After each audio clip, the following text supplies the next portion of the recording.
Assalamualaikum warahmatullahi wabarakatuh. Innal hamdalillah nahmaduhu wa nasta'inuhu wa nastaghfiruh wa na'udzu billahi min shururi anfusina wa min sayyiati a'malina. May yahdihillahu fala mudhillalah wa may yudlilhu fala hadiyalah. Ashhadu an la ilaha illallah wahdahu la syarika lah wa ashhadu anna Muhammadan abduhu wa rasuluh. Ya ayyuhalladzina amanu taqullaha haqqa tuqatih wa la tamutunna illa wa antum muslimun. Ya ayyuhan nasu taqu rabbakumul ladzi khalaqakum min nafsin wahidah وخلق منها زوجها وبث منهما رجالا كثيرا ونساء واتقوا الله الذي تساءلون به والأرحام إن الله كان عليكم رقيبا يا أيها الذين آمنوا اتقوا الله وقولوا قولا سديدا يصلح لكم أعمالكم ويغفر لكم جنوبكم ومن يطع الله ورسوله فقد فاز فوزا عظيما أما بعد فإن أصدق الحديث كتاب الله وخير الحج حج محمد صلى الله عليه وعلى آله وسلم وشر الأمور محدثاتها فإن كل محدثة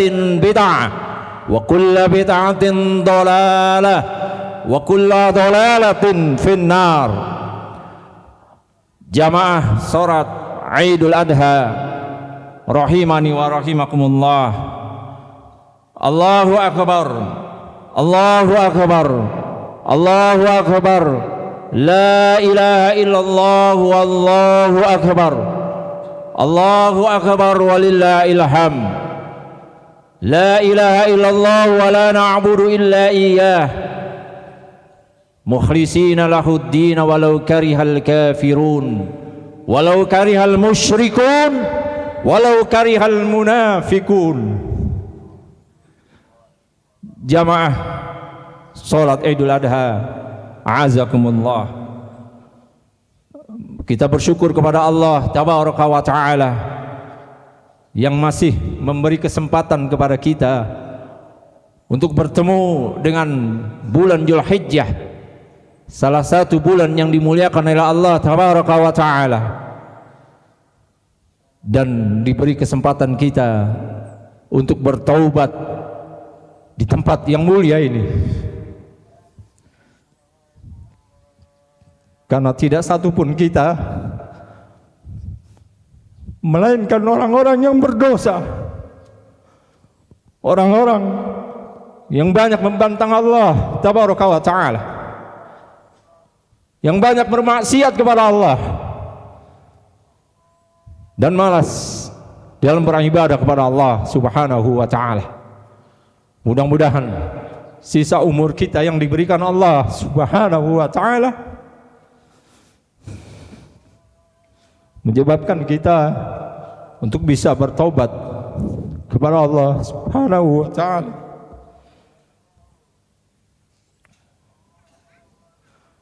Rasulullah sallallahu alaihi wasallam telah bersabda, qadima Rasulullah sallallahu alaihi wasallam al-madinatu wa li ahli al-madinati yawmani yal'abuna fihima faqal qadimtu alaikum wa lakum yawmani tal'abuna fihima fa inna Allah qad abdalakum yawmaini khairan minha yaumal fitri wa yaumal adha yauman nahar.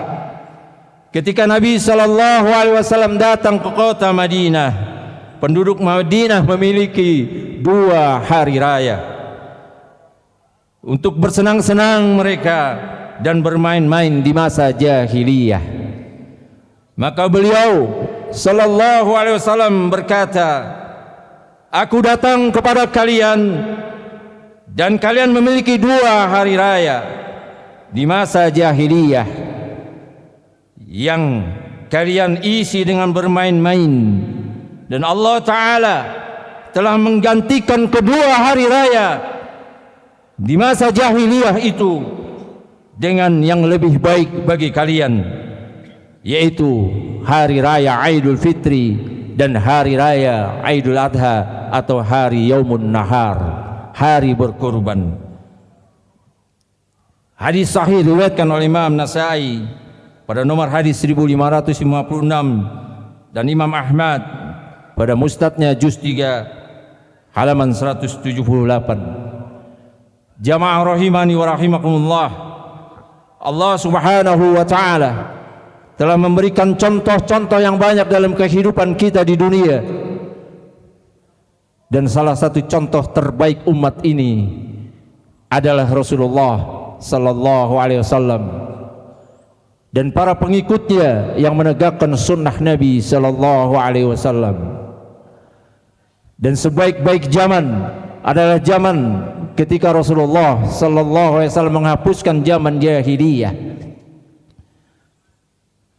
Dan sebaik-baik manusia adalah yang hidup bersama Rasulullah sallallahu alaihi wasallam, lalu mereka menegakkan agama Allah Subhanahu wa taala di muka bumi ini sampai yaumul akhir. Sebagaimana Nabi sallallahu alaihi wasallam dalam hadis sahih riwayat Muslim, beliau bersabda, khairun nas, sebaik-baik manusia, khairukum, sebaik-baik kamu, khairu hadhil ummah, sebaik-baik umat ini, khairu ummati, sebaik-baik umatku, qarni, yang hidup di masaku, summal ladzina yalunahum, kemudian yang sesudah mereka, summal ladzina yalunahum, kemudian yang sesudah mereka. Maka kita mengikuti jejak Rasulullah sallallahu alaihi wasallam, dan Rasulullah sallallahu alaihi wasallam adalah keturunan Nabi Allah Khalilur Rahman, Khalilullah, kekasih Allah, Ibrahim alaihi salam. Untuk itu Rasulullah sallallahu alaihi wasallam menjelaskan kepada kita umatnya bagaimana tata cara beribadah, dan salah satu ibadahnya mengikuti tuntunan Ibrahim alaihi salatu wassalam. Rasulullah sallallahu alaihi wasallam telah bersabda dan menegur kepada Abu Bakar As-Siddiq radhiyallahu an, ya Abu Bakrin, wahai Abu Bakar, inna likulli qaumin 'aidan, sesungguhnya setiap kaum itu memiliki hari raya, wa inna 'idana hadzal yaum, dan ini adalah hari raya kita. Lalu kemudian Rasulullah sallallahu alaihi wasallam membiarkan anak-anak walad, anak-anak kecil bergembira di hari raya Idul Adha. Untuk itu dengan penuh kegembiraan kita mendekatkan diri kepada Allah Subhanahu wa taala melalui hari raya Idul Adha ini, yang selanjutnya insyaallah kita akan berkurban minka walaka, dari Allah dan untuk Allah Subhanahu wa taala. Jamaah salat Idul Adha rahimani wa rahimakumullah, jika kita berbicara bulan Dzulhijjah, maka memiliki keutamaan yang sangat besar. Setiap amal saleh di dalam yang lebih dicintai oleh Allah Subhanahu wa taala adalah di bulan-bulan Dzulhijjah, di mana Allah Subhanahu wa taala telah menetapkan di awal Dzulhijjah tanggal 1 sampai tanggal 10 Dzulhijjah ada beberapa rangkaian ibadah-ibadah azimatun jiddan yang sangat besar, yang jika mereka lakukan maka mereka akan diberi ganjaran yang sangat besar di sisi Allah Subhanahu wa taala. Bahkan lebih besar dari jihad di jalan Allah bagi mereka yang melaksanakan haji di bulan Dzulhijjah ini, sebagaimana saudara-saudara kita yang melaksanakan haji saat ini di Al-Makkahul Mukarramah wa Madinatul Munawwarah. Mudah-mudahan saudara-saudara kita khususnya dari Indonesia, wabil khusus dari Palu ini, dan seluruh umat Islam sedunia Allah terima ibadah haji mereka dan Allah kembalikan mereka ke rumah tangga mereka, ke sanak famili mereka dalam keadaan sehat walafiat. Dan tidak ada balasan haji yang mabrur kecuali jannah. Nabi SAW bersabda dari Abu Hurairah radhiyallahu an, al-hajju mabrurun laisa lahu yaja'un ilal jannah. Haji mabrur yang tidak ada balasan bagi mereka kecuali surga. Allah Subhanahu wa taala bahkan melalui hadis yang mulia dari Nabi sallallahu alaihi wasallam juga telah bersabda, mal amalu fi ayyami abdulu minha bil jihad. Qalu walal jihad ya Rasulullah. Qal walal jihad illa rajulun kharaja yukhatiru bi nafsihi wa malihi falam yarji bi syai'. Tiada hari-hari amal saleh lebih Allah cintai dari hari ini, yaitu 10 Zulhijjah. Beliau sallallahu alaihi wasallam ditanya oleh para sahabat, tidak juga jihad di jalan Allah ya Rasulullah? Beliau sallallahu alaihi wasallam menjawab, tidak pula jihad di jalan Allah kecuali seseorang yang pergi dengan diri dan hartanya kemudian ia tidak kembali sama sekali. Itulah keutamaan 10 Zulhijjah. Hadis riwayat Bukhari. Di dalam hadis yang lain Rasulullah sallallahu alaihi wasallam juga menetapkan tentang keutamaan hari ini 10 Zulhijjah dan hari raya 1 sampai 10 Zulhijjah dengan beberapa ibadah di dalamnya.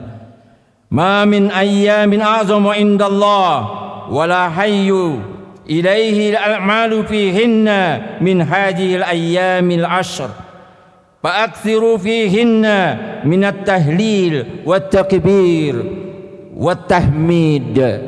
Hadis riwayat Ahmad dan Tabrani dengan sanad yang sahih. Kata Nabi sallallahu alaihi wasallam, tiada hari yang lebih agung di sisi Allah Subhanahu wa taala dan tidaklah amal saleh lebih dicintai di dalamnya daripada hari-hari yang 10 ini, yakni 10 awal Zulhijjah. Maka kata Nabi, perbanyaklah tahlil dengan mengucapkan la ilaha illallah dan perbanyaklah takbir dengan mengucapkan Allahu akbar dan perbanyaklah tahmid dengan mengucapkan alhamdulillah. Allahu akbar, Allahu akbar, Allahu akbar, la ilaha illallah wallahu akbar, Allahu akbar walillahil hamd.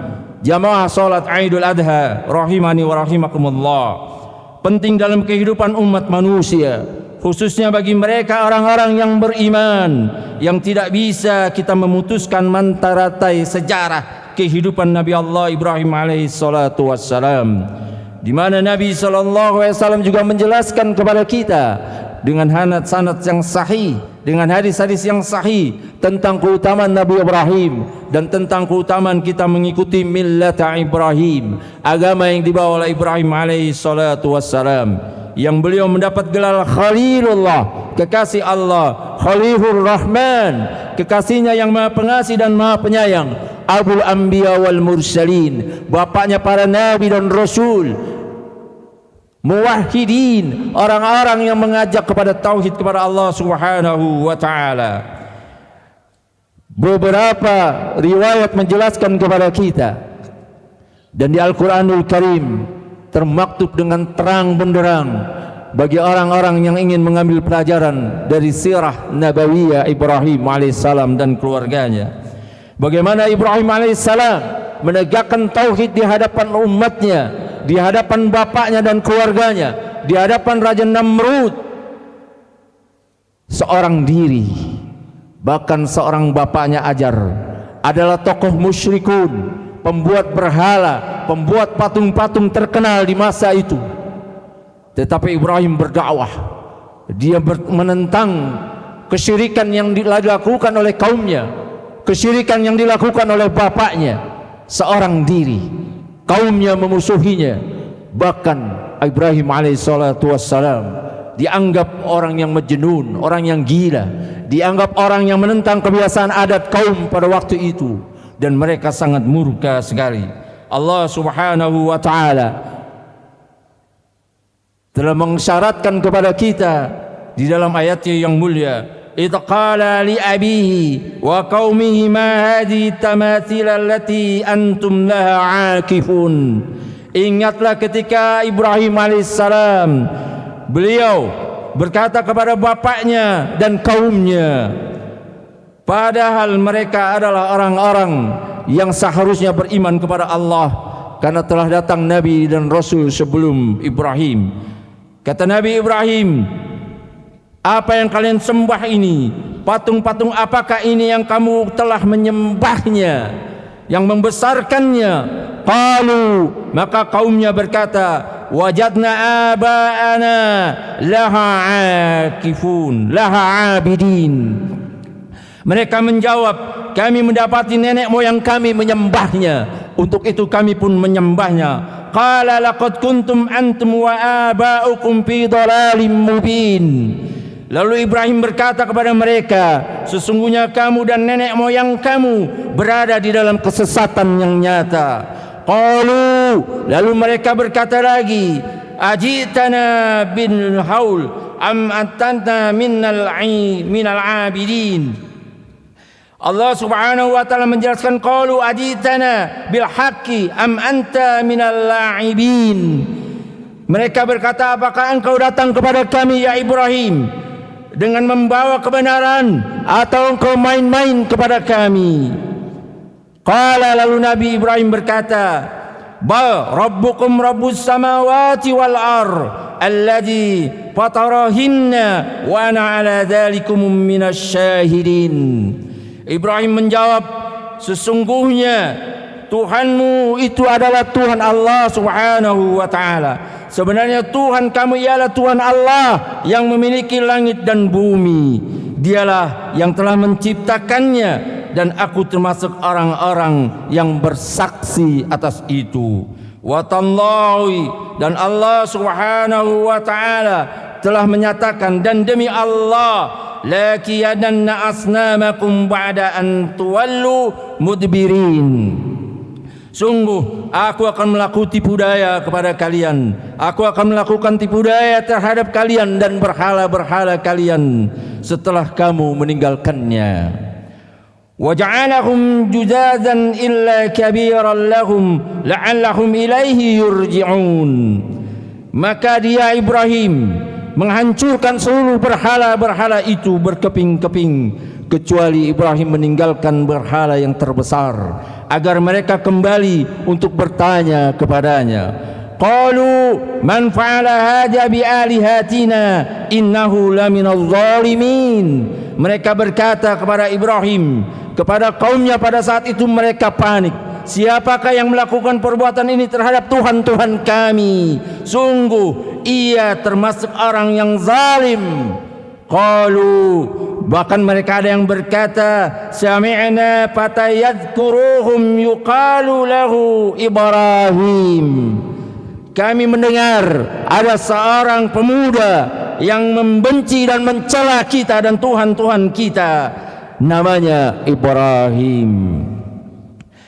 Hadirin sidang shalat Idul Adha rahimani wa rahimakumullah. Dan seterusnya cerita itu bisa kita melihat di dalam firman Allah Subhanahu wa taala, sehingga Ibrahim dalam waktu singkat, Ibrahim dibawa disaksikan di hadapan manusia yang menentangnya, di hadapan Raja Namrud yang berkuasa saat itu, untuk dilakukan pembakaran kepada Nabi Ibrahim alaihissalam.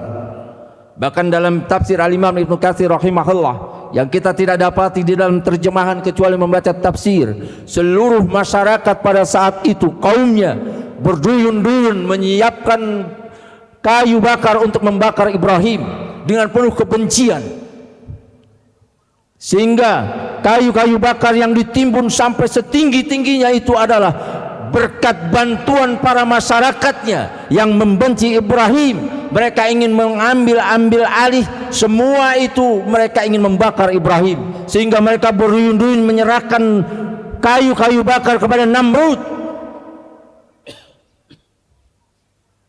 Saking bencinya kaumnya pada saat itu. Lalu Ibrahim alaihissalatu wassalam Bahkan dalam riwayat tafsir Al-Imam Ibnu Katsir tadi, sampai dibuat ketapel, selepetan, supaya Nabi Ibrahim betul-betul dalam keadaan yang kecepatan tinggi dia masuk ke dalam api itu. Dibuatlah ketapel atau selepetan, Nabi Ibrahim dibuang, dilemparkan sejauh-jauhnya sampai masuk ke dalam api yang menggolak-golak itu. Dan fitrah manusia, awalnya Ibrahim pun ketakutan, sebagaimana fitrah manusia memiliki rasa takut. Sebagaimana Musa alaihissalam juga merasa ketakutan ketika berhadapan dengan Bahrul Ahmar, Laut Merah, di mana Fir'aun berada di belakangnya, di depannya Bahtera, Laut Merah. Lalu ketika itulah Allah perintahkan untuk memukul tongkatnya. Begitupun Ibrahim, karena dia diyakinkan oleh Allah dia berada di atas kebenaran, membawa ajaran tauhid, memusnahkan kesyirikan kaumnya. Maka Ibrahim ketika berada di dalam api itu, Allah berkata, "Qulna ya naru kurni bardan wa salaman ala Ibrahim." Tahukah kita jamaah rahimani wa rahimakumullah, siapa yang menciptakan api? Allahu Rabbul Alamin. Maka api pun tunduk atas perintah Allah. Maka Allah berkata kepada api, "Wahai api, maka dinginlah engkau, jadilah engkau dingin, dan selamatkanlah Ibrahim."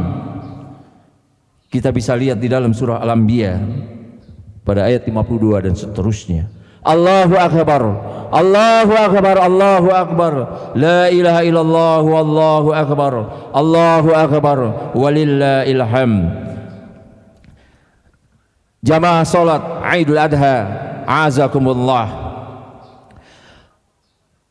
Lalu kita di dalam melaksanakan agama yang mulia ini yang dibawa Ibrahim alaihissalatu wassalam, yang diajarkan oleh Nabi kita Muhammad sallallahu alaihi wasallam, kita harus meyakini seyakin-yakinnya bahwa Allah pasti bersama orang-orang yang menegakkan agamanya.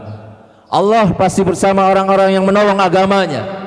In tansurullaha yansurukum wa yusabbit aqdamakum.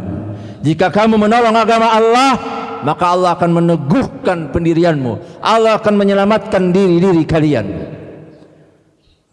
Sebagaimana para nabi dan rasul yang telah diutus, Allah selamatkan mereka.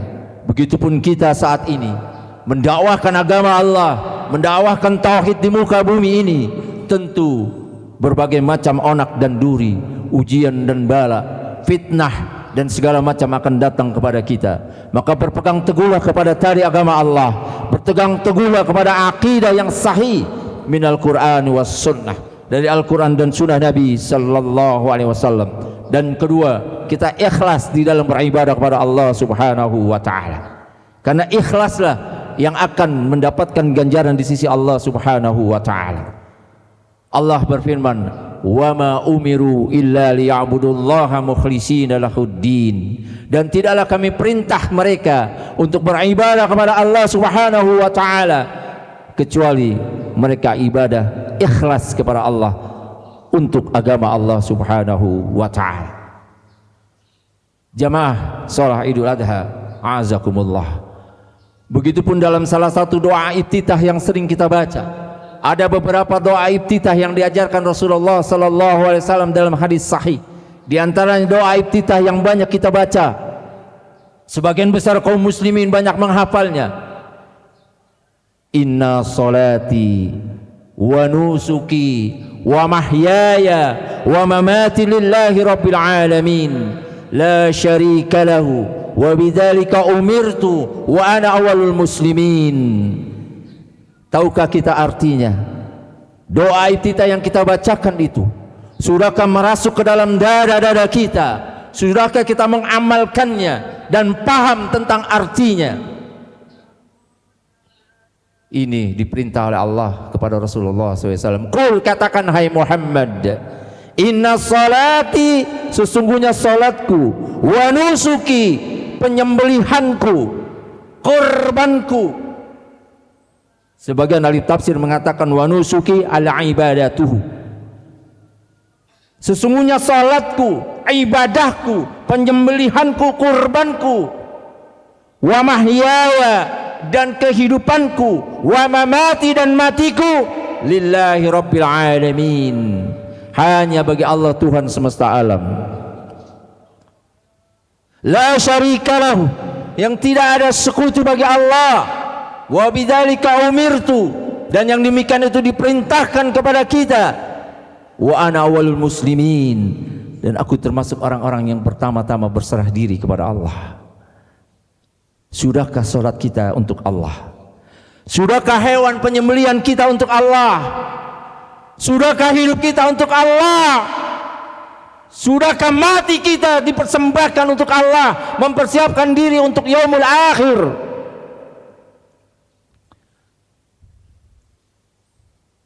Di majlis yang mulia ini kita bertanya kepada diri kita masing-masing, sudahkah yang kita baca itu?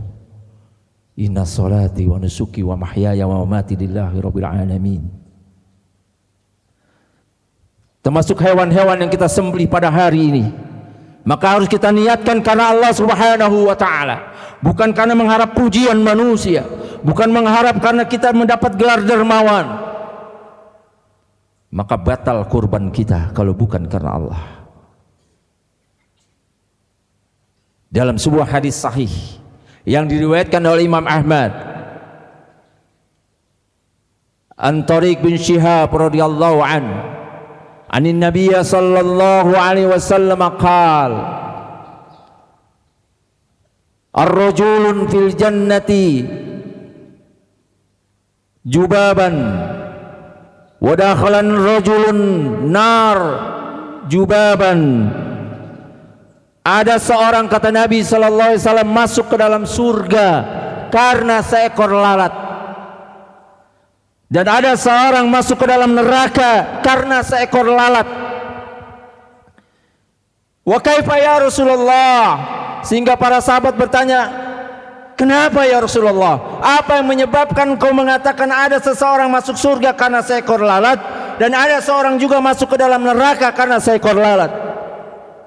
Qalu, Nabi sallallahu alaihi wasallam bersabda, marra rajulani ala qaumin lahum sanamu la yazuzu adan hatta yuqarraba lahu syai'a. Kata Nabi sallallahu alaihi wasallam, ada suatu kaum yang mereka memiliki dua penjaga berada di suatu jalan, yang tidak boleh seseorang melalui jalan itu kecuali melakukan persembahan terlebih dahulu untuk penunggu penjaga jalan itu. Sonamun dalam bahasa Arab artinya sesuatu yang dibesarkan selain Allah, sesuatu yang ditakuti selain Allah. Entah itu jin, entah itu genderuwo, entah itu apapun yang ditakuti oleh seseorang. Dan pada saat itu tidak boleh orang berlalu di jalan itu kecuali melakukan persembahan. Qalu li ahadihima, maka salah seorang dua penjaga itu berkata kepada dua orang itu, qarrab, berkorbanlah engkau agar engkau bisa melewati jalan ini dan kami beri buka pintu peluang untuk kalian bisa melewatinya.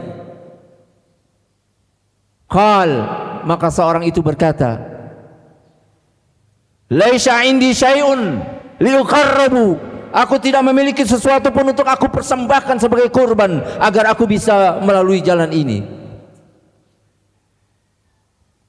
Qala, lalu berkatalah penjaga itu, qarrab, berkorbanlah engkau, wala jubaban, meskipun dengan seekor lalat.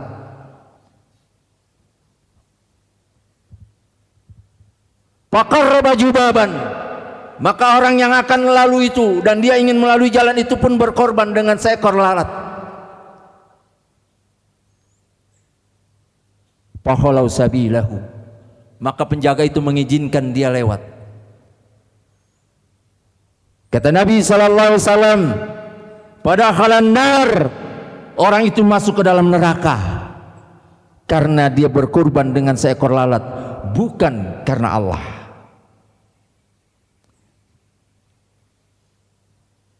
Lalu sisa satu orang, apakah dia bisa berlalu jalan itu? Qalu li ahadihima akhar, lalu dua penjaga itu berkata, salah seorangnya berkata kepada satu orang lagi, Qarrab, berkorbanlah engkau agar engkau bisa melalui jalan ini. Qal, lalu orang itu berkata, ma liuqarraba syai'an illa ma duna zallahi azza wa jal. Aku tidak berhak mengorbankan sesuatu apapun kecuali untuk Allah azza wa jal. Maka dua penjaga itu murka. Padarabu anqahu, memukul orang itu dan memenggal lehernya. Kata Nabi, padakhalal jannah, orang itu masuk ke dalam surga. Jamaah rahimani wa rahimakumullah. Lihat, hanya karena seekor lalat orang bisa masuk surga atau neraka. Bukan karena lalatnya, tapi i'tiqadiyahnya, keyakinannya, nawaitunya seseorang dilihat oleh Allah Subhanahu wa taala. Pada hari ini masih banyak orang-orang menyembelih hewan bukan untuk Allah, tetapi untuk berhala-berhala mereka, Tuhan-Tuhan selain Allah, arbabam min dunillah, tandingan-tandingan lain bagi Allah. Memotong kepala sapi, kepala kerbau, kepala kambing dibuang ke tengah lautan sebagai penolak bala bagi mereka. Sebagian lagi memotong kepala-kepala sapi, kerbau atau kambing ditanam di pokok-pokok bangunan agar bangunan itu tidak runtuh, agar orang yang bekerja di bangunan itu tidak kena ajab, agar selamat mereka yang bekerja di atas bangunan itu. Sebelum membangun mereka melakukan persembahan kepada penghuni atau jin-jin atau para leluhur-leluhur mereka yang mereka yakini. Sebagian lagi mereka menyembelih hewan untuk menyelamatkan penyakit-penyakit mereka, bukan karena Allah. Ketika seorang dukun mengajarkan kepada mereka, sembelihlah seekor kambing agar penyakitmu sembuh. Lalu kambing itu dipersembahkan kepada dukun itu, dan dukun itu melakukan ritual-ritual tertentu dengan kambing itu. Sebagian lagi kita memotong burung-burung gagak, ayam-ayam cemani yang dicari oleh para dukun dan orang-orang yang melakukan persembahan bagi jin-jin dan roh-roh syaitan-syaitan. Ini berbahaya dalam kehidupan mereka jika mereka muslim dan mukmin. Membatalkan keislaman dan keimanan mereka. Untuk itu kita tidak boleh melakukan persembahan apapun, memotong hewan apapun, kecuali yang dimasyruqkan oleh Allah, yang disyariatkan oleh Allah Subhanahu wa taala.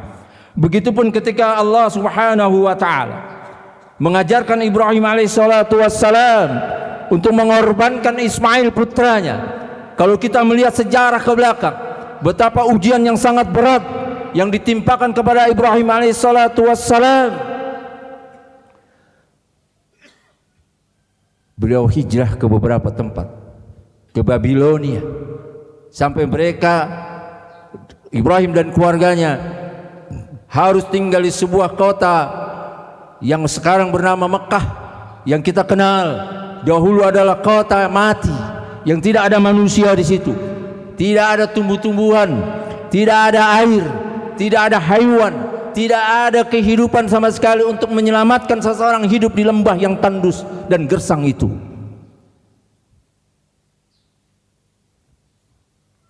Sementara Ibrahim sangat mengharapkan memiliki putra keturunan. Dalam satu riwayat, ketika Ibrahim berumur 85 tahun baru Allah berikan Ismail. Dalam satu riwayat 95 tahun usia Nabi Ibrahim baru Allah perkenankan doanya untuk minta keturunan. Dan apa ujian berikutnya? Ketika anak itu telah menjadi anak, mulai meningkat remaja dan sedang lucu-lucunya. Dalam satu riwayat, Ismail saat itu berumur 8 sampai 11 tahun. Maka Nabi Allah Subhanahu wa taala ini diuji lagi oleh Allah Subhanahu wa taala. Dengan disuruh oleh Allah memerintahkan kepada Ibrahim untuk menyembelih putranya Ismail. Sementara sebelum pemotongan itu, Ibrahim meninggalkan istrinya Hajar dengan Ismail, dan beliau meninggalkan mereka atas perintah Allah. Tentu kita bisa lihat sendiri riwayat ini. Apakah engkau meninggalkan kami dalam keadaan yang seperti ini, yang tidak ada manusia, tidak ada makanan, tidak ada minuman, tidak ada kehidupan? Nabi Ibrahim tidak pernah menjawab pertanyaan istrinya. Nabi Ibrahim tetap meninggalkan anak dan istrinya sambil terus berjalan. Sementara istrinya mengejarnya, "Ya Ibrahim, apa maksud meninggalkan kami di tempat ini?" Ibrahim tidak menjawab sampai 3 kali pertanyaan istrinya. Lalu istri yang salehah ini menyadari suaminya adalah seorang nabi dan rasul yang tidak pernah berdusta, yang tidak pernah mengerjakan suatu perbuatan pun kecuali atas perintah Allah. "Ya Ibrahim, apakah engkau meninggalkan kami atas perintah Tuhanmu?" Baru Nabi Ibrahim mengatakan, "Naam, iya." Sejak itulah istrinya diam lagi, tidak berbicara. Lalu ketika Ibrahim meninggalkan kedua keluarganya ini, anak dan istrinya, lalu Ibrahim satu saat kembali menengok Ismail dan istrinya. Saat itu diperintah oleh Allah untuk memotongnya, menyembelih anaknya. Sebagaimana kita telah paham, sebagaimana Allah jelaskan di dalam Al-Quranul Karim, Allah berfirman kepada Ibrahim, "Falamma balagha ma'ahu as-sa'ya qal," maka tatkala Ismail telah beranjak dewasa, maka Allah berfirman, "Ya bunayya inni ara fil manam." Ibrahim berkata kepada anaknya Ismail, "Wahai anakku, sesungguhnya aku bermimpi." Dan dalam riwayat mimpi Ibrahim ini tidak sekali, tetapi beberapa kali bermimpi dengan mimpi yang sama.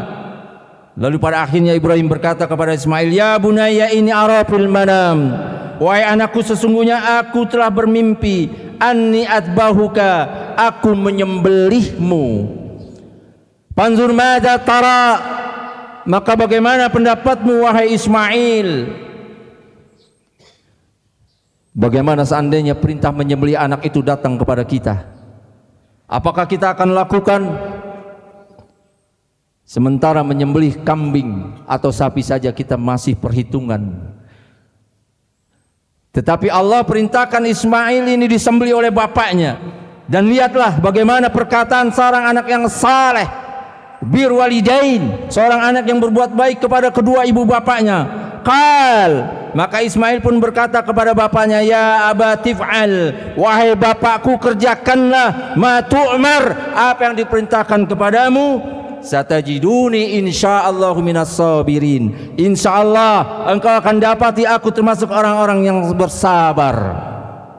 Falamma aslama wa tallahu lil jabin, maka tatkala keduanya telah betul-betul berserah diri kepada Allah Subhanahu wa taala, wa nadainahu ayya Ibrahim qad sadaqta ar-ru'ya inna kadzalika nazzil muhsinin inna hadza lahuwal bala'ul mubin.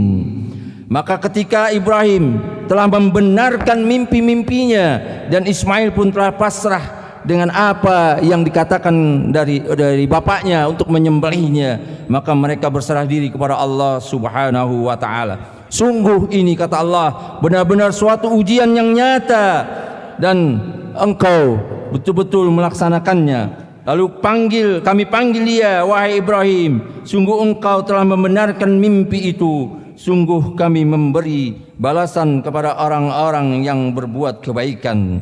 Lalu Allah gantilah Ismail itu dengan sembelihan yang lain, yakni seekor kibas.